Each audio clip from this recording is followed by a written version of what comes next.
Hey George here. Hi Nick. UDO once again. It's been Hello. 6 months since we saw you at Super Booth. 6 months? What's happening? 5 months. 4 or 5 months. Oh, okay. Well, I think I've thought it through. Not that long. It feels like it was only yesterday, to be quite honest. But yeah, we've been very, very busy in the meantime, as you might imagine. Back again with the Super 6. We've got grey ones with us today. Don't worry, there is a blue one as well. But we wanted to take 2 sets of matching production hardware. We have done a lot of work on the sort of hardware and the physicality of the instrument. This is all new. So we've gone for a brand new aluminium chassis now, which has got a hard powder coat finish, very robust, with a nice kind of steel wet paint finish top, proper injection molded knobs, etc. Whereas what we saw before was very much a prototype. But this is really kind of production spec hardware.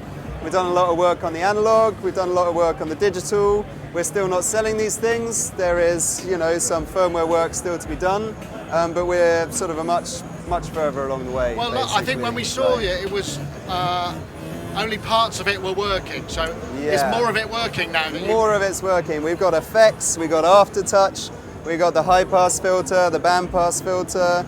We've got some velocity sensitivity, we've got some patch storage, so I can flick some patches in and out.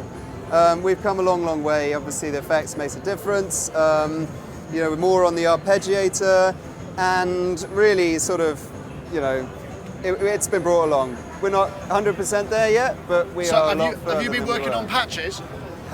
This morning, in half an hour, I programmed every patch that's on this thing. What's your bestest patch from this morning's session then? From my half-hour session this morning, I think I made quite a nice brass, which let's check it out.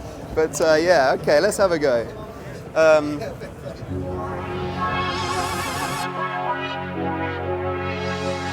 Not very brassy, wrong button.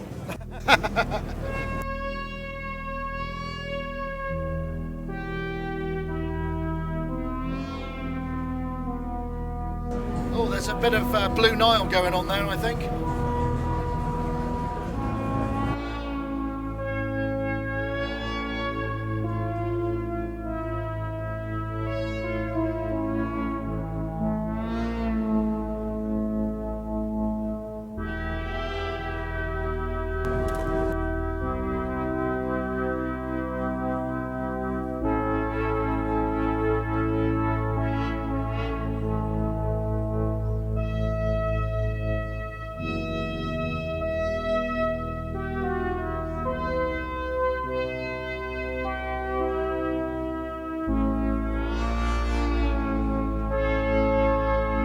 That looks like a very awkward height to be playing at, actually. Hello? That looks like a very awkward height to be playing It's horrible. I'm really sorry, everyone. I'm kind of like, I either need to sort of go in kind of tense squat position to be able to play it, or someone needs to lift it up. So tell me a little bit more about the stereo kind of aspect of it, because that was the sort of psychoacoustic, the properties. Yeah. I'm curious to know more. The best way to sort of demonstrate that really is to start from a very, very basic sound and just to gradually sort of like build those aspects in. So I'll do that if you sort of bear with me, or sort of see hopefully it's quite illustrative. But so what is the concept we are demonstrating here?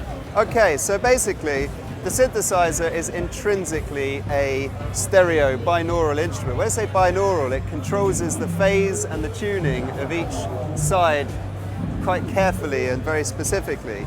So when we listen to a sound here, it's quite quiet.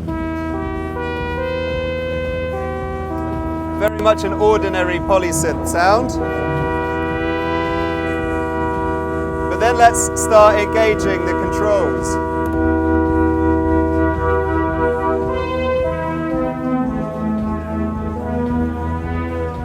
You can really hear it come alive. And it's not, there's no chorus or anything added onto there at the moment. When we actually do that, you should see us even take it to another dimension.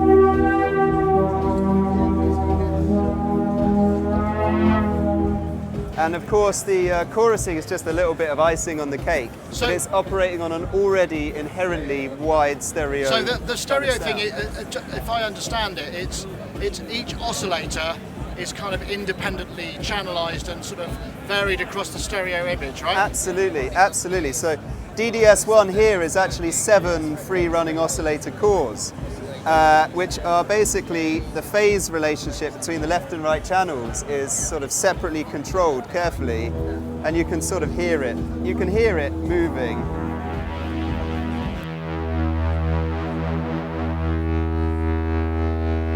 It's like it's kind of rotating around your head. Best way to I recommend headphones. It goes through stereo analog filters, stereo analog amplifiers with a little bit of sort of subtle distortion and drive that they offer. And that goes all the way out into sort of intrinsically stereo end effects, which in this case is a lovely triple chorus, basically.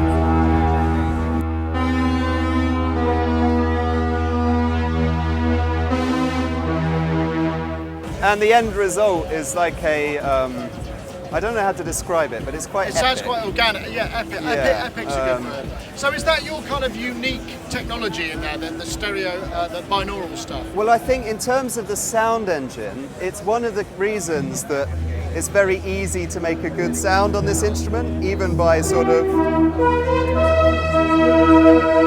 just by messing around, everything you do sounds good. So yes, that's important. But I think what's really important about this instrument, to me anyway, is the physicality and the musicality of it. It's immediate, it's fun, it's built in such a way that you can very quickly get to making great sounds, and it's portable, it's rugged, everything is sort of solid, it's heavy, it's well spaced out, it's well thought out, and it's easy. And our sort of, you know, my history has been in making Formula One cars and sort of engineering for aerospace, and I've tried to embed... Ergonomics are very important in that, aren't they? They are, functional yeah. ergonomics. Yeah. So it's like, I always like to think the front panel is like half retro, but it's also half modern avionics control panel. It's got a lot in common. And really that bond between player and instrument, that kind of feeling that you get when something responds to what you're doing and gives you this lovely kind of feedback, just helps you to love to play it. And I think really, yes, the binaural sound engine and the sort of the FPGA digital aspects hybridized with the analog and the sort of the stereo engine, very important. The feel, the playability, the musicality, the performance aspects, very, very important as well. And I sort of, you know, to me, that's the part that I love. Okay, all right. Well, that you've had the opportunity to pitch your proposition here. Perhaps we could have a couple more sounds as well. Yeah, sure, absolutely. Like I say, forgive the weird angle that we're playing at, but maybe we start with something arpeggiated.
Anyway, I'm sorry, I'm just dicking around with it. Very Sheffield, I must say. That's kind of very nice. Well, I mean, hopefully, like these demos are all a little bit on the fly, but it's sort of, hopefully it gives a feeling for look, it's so much fun. So you know, you're getting close, right? When are you looking for? So we are sending the first units out this year carefully. Full production is early 2020. So we want to take our time over it. You're looking at hardware spec instruments. These have now been built to process. These are very much representing what you'll get. We are working on firmware, and we will keep working on that, and we will keep working on product testing till it's absolutely ready, and then we really look forward to selling some of these things. Right, I guess probably in realism, so that's probably next year realistically. I think, yeah, for most people it's next year. Okay. Yeah, absolutely. Thank you so much. No, thank you.